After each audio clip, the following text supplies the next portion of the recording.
for Afro-Trap, I was exposed to two different worlds, being born in Lagos, Nigeria, growing up outside Nigeria, Pretoria, Johannesburg, Sandton, basically Gauteng province. Um, it exposed me to basically the differences in culture and the different cultures we've got in Africa, and the different layers we got. So definitely it was an eye opener because it was an early life experience that can't be taken away from me.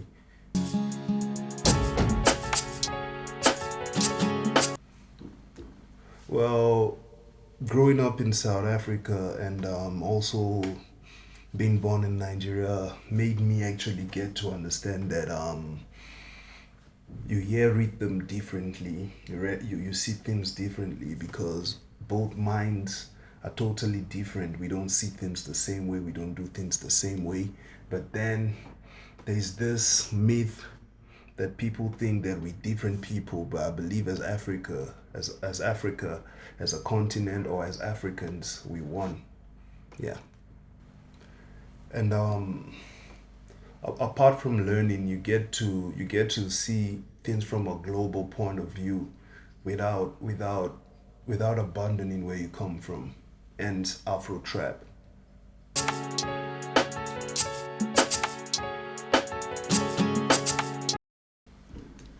Well, from a young age, I've always been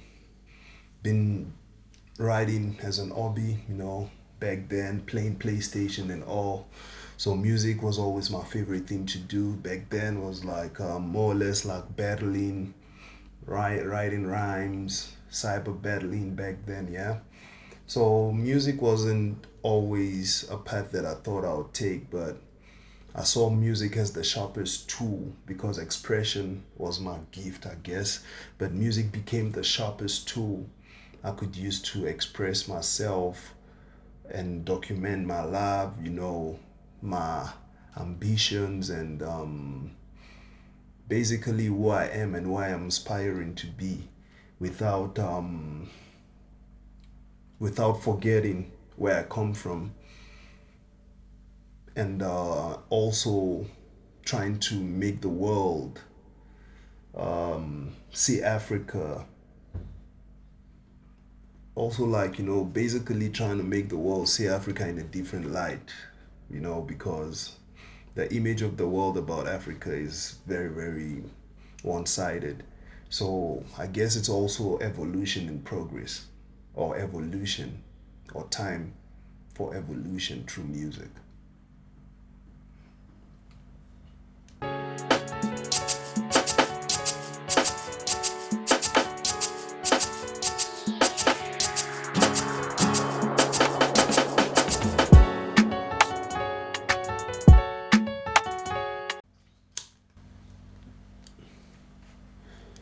uh Before the term Afro trap existed, artists or African artists, rappers and people that have been doing this way before me or that came before me have already been experimenting with blending African music with pop music and hip hop and other things. But then Afro trap or trap in general is more like a modernized term for hip hop, which falls also under the genre hip hop. So Afro trap is basically Africa's representation or presentation of trap music without forgetting African roots. And also to add to that, I think or I believe that trap is a modernized term for hip hop without sticking to the old way of doing things. It's still part of the culture, but a modernized word. So Afro trap is basically a modernized term for African music, especially rap music or rap in Africa. No, all genres don't. Trends are quick.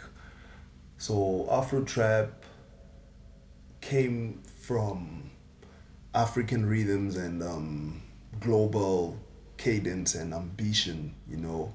So the name came later. First came the sound.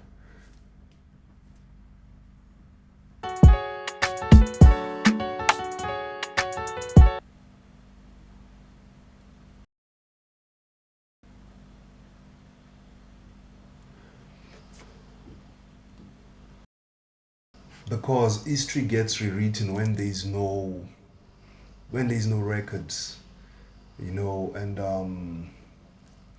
over time it's not just about popularity but all about all about it's not all about popularity but all about documentation projects truth. So over time, I guess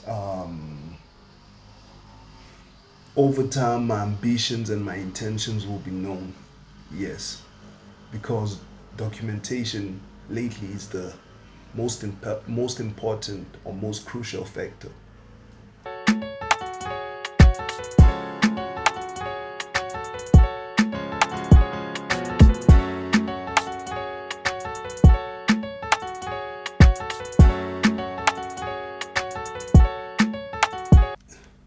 I was already making beats, building the visuals, dropping songs before Afro-Trap became a marketing term, you know.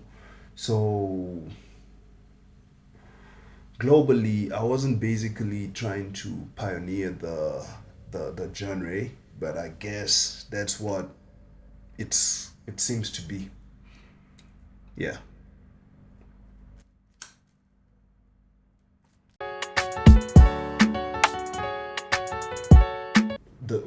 The time I knew it was bigger than just songs was when I started noticing consistency, not just from me, but from the feedback and the critiques and everything that I was getting externally. Even though we all know that haters are very most important thing, and sometimes or most times or 100% of the time it comes from those closest to us. So we also need to just be careful and make sure we keep our eyes on the prize because focus is the most important thing for every artist on this planet because losing your focus is the same as losing your mind.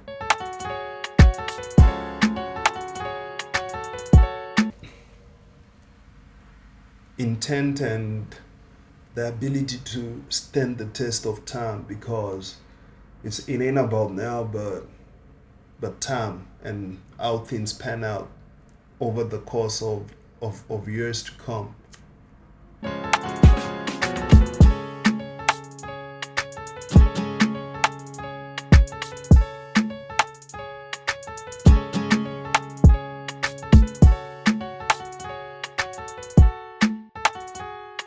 Because the conversation is more matured now, Afro Trap now has presence. So documenting it now without noise, you know, calmly, quietly, and letting people know that the movement is expanding. Yeah, all across the globe.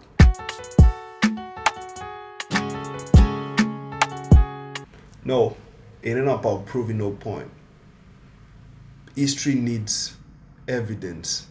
So it's just documenting a moment so history can do its thing.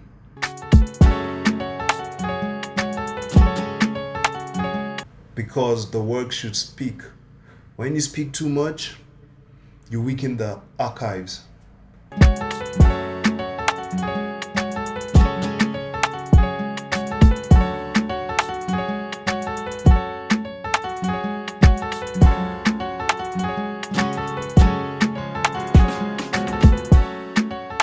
Yes, that's the only way it works. When you dilute culture, it disappears. When you redefine it, it travels.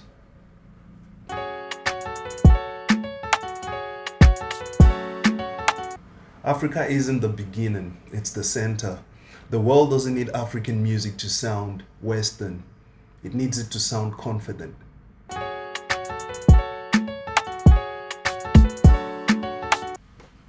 South Africa understands global culture deeply. It's Africa, but internationally fluent. The environment sharpened my vision and changed quite a lot about me and also the birth of Afro-Trap.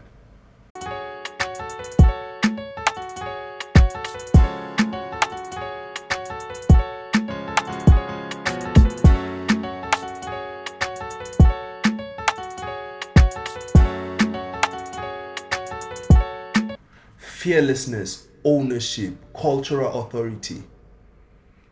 Uh, Not copying sound, but copying conviction. In my point of view, that's what the Afrobeats legend represents to me.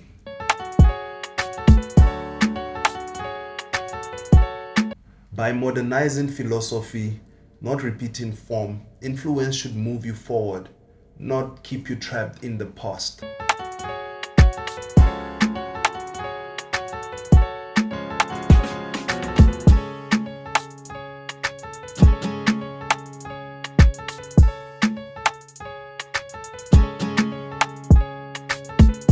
Two different languages. Undercover Lover speaks to the African market, specifically the Nigerian market, African rhythm and emotions. One time speaks to the global market. You know, it's that touch of trap with that African influence. That's the new depiction of what my intent of what African or rap in Africa should depict.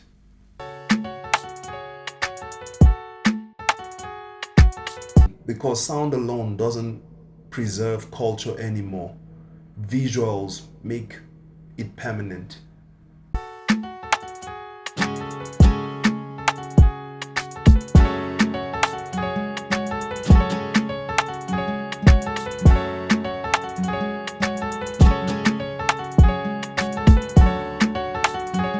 All due respect and clarity,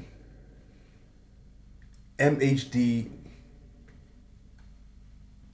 targeted the European market and made the genre popularized, and he played a foundational role. But he didn't let people see the entire scope of the genre. So Afro trap from Africa, in Africa, to the world is the best formation or the best scope of formation of the genre.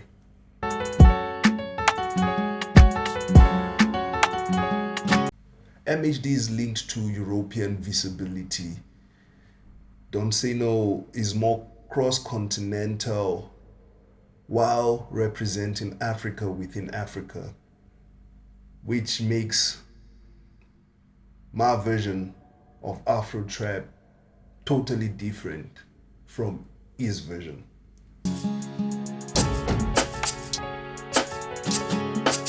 Yes, genres are built by different contributors. Visibility pioneers, architecture pioneer. So I'm playing a different role.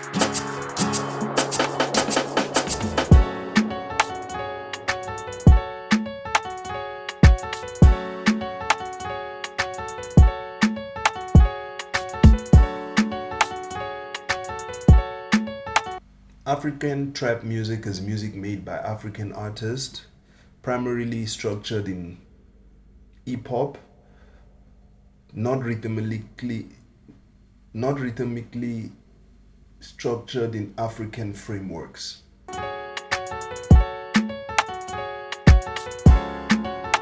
Artists such as Nasty C, MT, Sarkodie, and may so rest in peace, aka, and many more, just to name a few.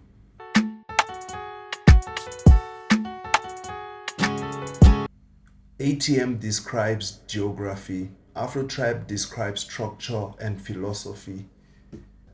Afro-Trap reshapes trap using African rhythm, cadence, structure, and frameworks.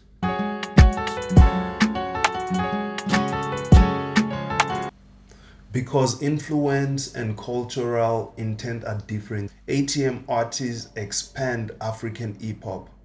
Afro-Trap requires structural re-engineering of the sound itself.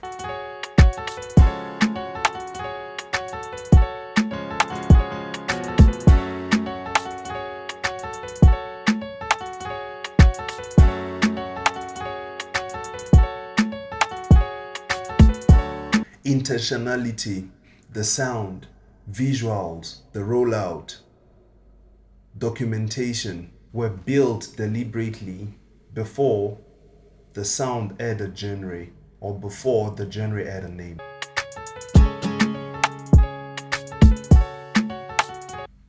Universal by design, African at its core, global in translation. Because my work connects Africa to the world in one emotion, not after validation, but from inception.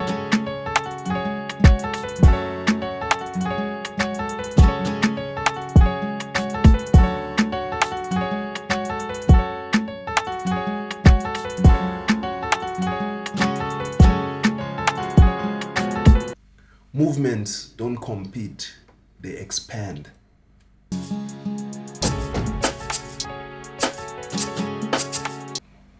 That it's a fusion experiment, it's a natural evolution.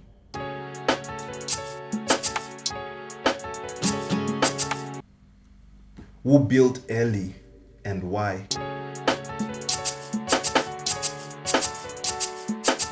Intentional. Intentional. Very intentional.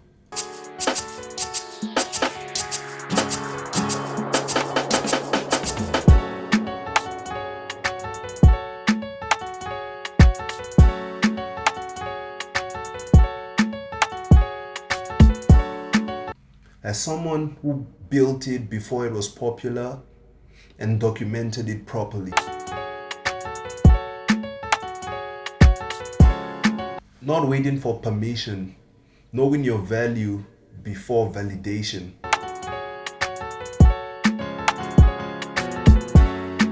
At the foundation stage, where genres were fully named but already alive.